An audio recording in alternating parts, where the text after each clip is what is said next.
Assalamualaikum warahmatullahi wabarakatuh.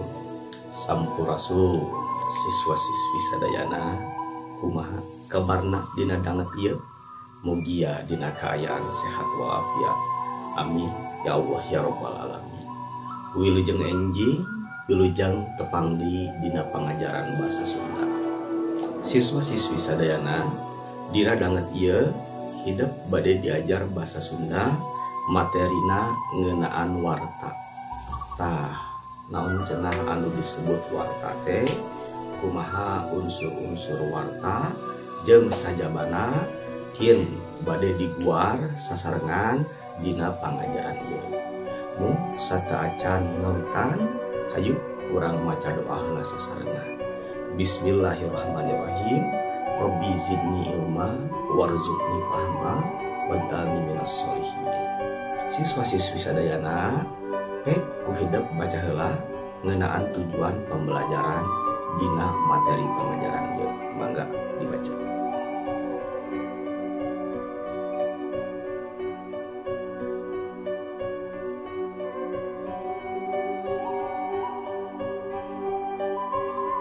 Siswa-siswi sadayana, naon anu disebut warta teh?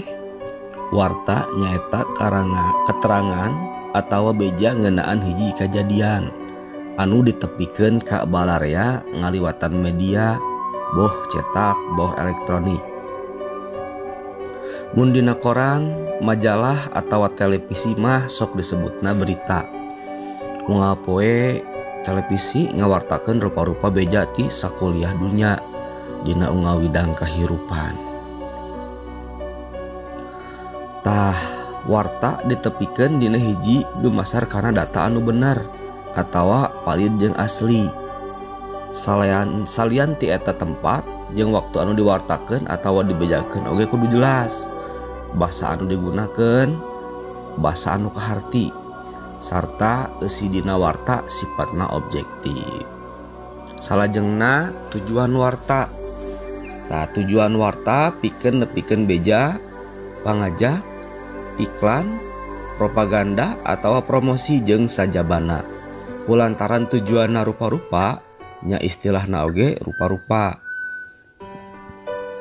Nah, kajadian-kajadian anu bisa dijadikeun warta.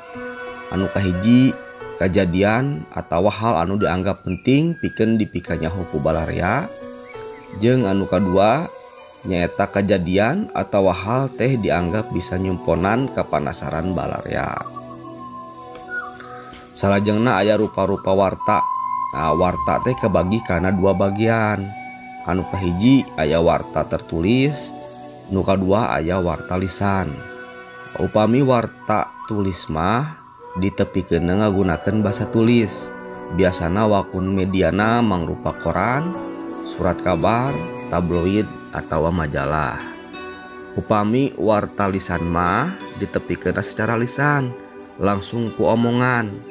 Bisa ngagunakeun media pengeras, radio, televisi, telepon jeung sajabana. Saterasna aya unsur-unsur warta. Nah, unsur-unsur warta teh nyaeta sok dikenal ku sebutan 5W hiji H.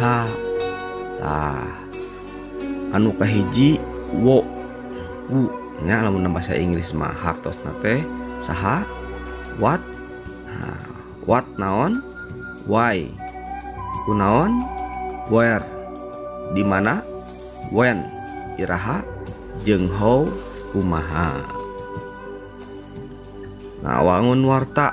Saterasna wangun warta upami ditilik dina adegana warta diwangun kudua, nyaeta aya puhu warta jeung nu kadua aya eusi warta. Nah, upami puhu warta mah hartosna nyaeta mangrupa paragraf awal dina warta, ngebrehkeun inti atawa pokok-pokok tina sagamblengan eusi warta. Tah, upami eusi warta nyaeta mangrupa wincikan atawa katerangan tina inti warta anu aya dina bagian puhu warta. Jadi puhu warta mah mangrupa paragraf awal, paragraf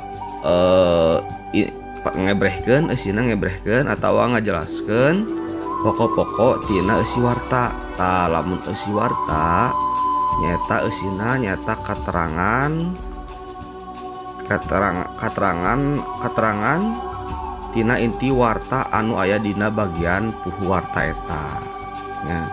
Tah eta pedaran materi dina dinten ieu salajengna tong hilap pancena dikerjakeun.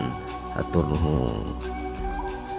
Siswa-siswi sadayana kumaha kahartos ngeunaan padaran materina? Upami aya anu teu acan kahartos mangga dijapri we langsung ka nomor ustad. Tong hilap pancena dikerjakeun ku hideuk dina buku catatan basa Sunda hideuk. Wilujeng tepang di dina pangajaran salanjutna mugia hidup paham jeung mugia manfaat. Amin ya rabbal alamin. Wassalamualaikum warahmatullahi wabarakatuh.